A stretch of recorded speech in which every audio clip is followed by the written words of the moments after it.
এনসিপির এবং জামাত শিবিরের নেতাকর্মীরা বিভিন্ন কেন্দ্রে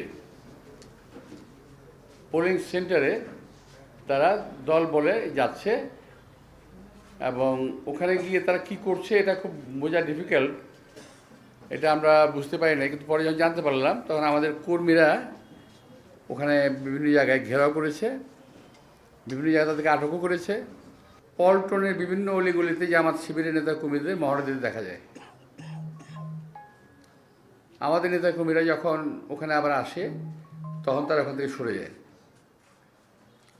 সিদ্ধেশ্বরী গার্লস কলেজে প্রবেশ করার চেষ্টা করে, নেতাকর্মীদের বাধার মুখে তারা ওখান থেকে পালিয়ে যায়। আরামবাগ ডিডিএস কেন্দ্র, ডিডিএস আপনারা জানেন তো, জাতীয় ঢাকা ক্রীড়া সংস্থা বোধহয় ডিডিএস বলা হয় এটাকে, ওখানে অনুপ্রবেশ করে এবং আমাদের নেতাকর্মীদের বাধার মুখে তারা পালিয়ে যায়। বিভিন্ন বাসা বাড়ি, মসজিদ এবং মেসে অবস্থান নিয়েছে।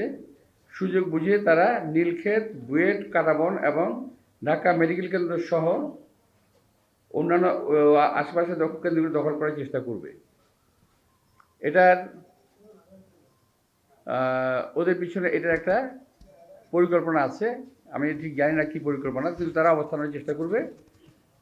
এখন তারা ওখানে আছে বিভিন্ন হোস্টেল, মেস এবং মসজিদ এবং বাসাবাড়িতে আছে।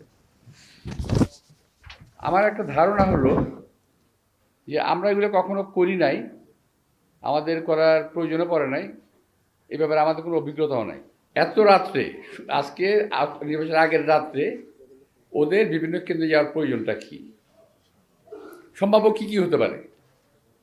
এক নম্বর হলো ব্যালট বাক্স কিংবা ব্যালট পেপার কিংবা বই আগে থেকে তারা নিয়ে আসবে, সিল মেরে নিয়ে যাবে, অথবা রাত্রে তারা ব্যালট বক্স ফিল আপ করবে, এমন একটা যোগসাহস থাকতে পারে। আমার এই আসনটি নিয়ে বহু আগে থেকেই তাদের একটা পূর্ব পরিকল্পনা রয়ে গেছে, বহু আগে থেকেই। আমি আরেকটা ইনফরমেশন আপনাদের দিই, সেটা হলো আরামবাগের কিছু কিছু ছাত্রাবাস আছে, কিছু কিছু মেস আছে, এখানে 200-300 কর্মী অস্ত্র সহ অবস্থান নিয়েছে, যারা আশেপাশে নিকটস্থ সমস্ত সেন্টারগুলোতে। পেপসোডেন্ট চার্মিচের 12 ঘন্টা জীবাণুদের সাথে লড়াই করে দিবে ক্যাবিন থেকে সর্বাধিক সুরক্ষা। আজকে 11টার পরে যদি আবারও তারা শুরু করে যাওয়া, তাহলে কিন্তু এটার পরিণতি খুব ভয়াবহ হয়ে যেতে পারে।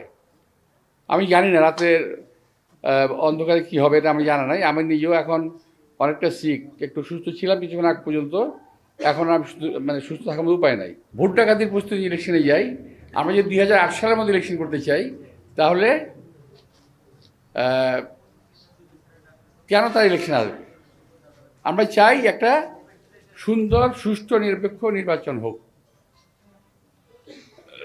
আপনাদের মাধ্যমে জাতিকে আমি বিষয়টি জানিয়ে রাখলাম এবং আমি বিশ্বাস করি সকলে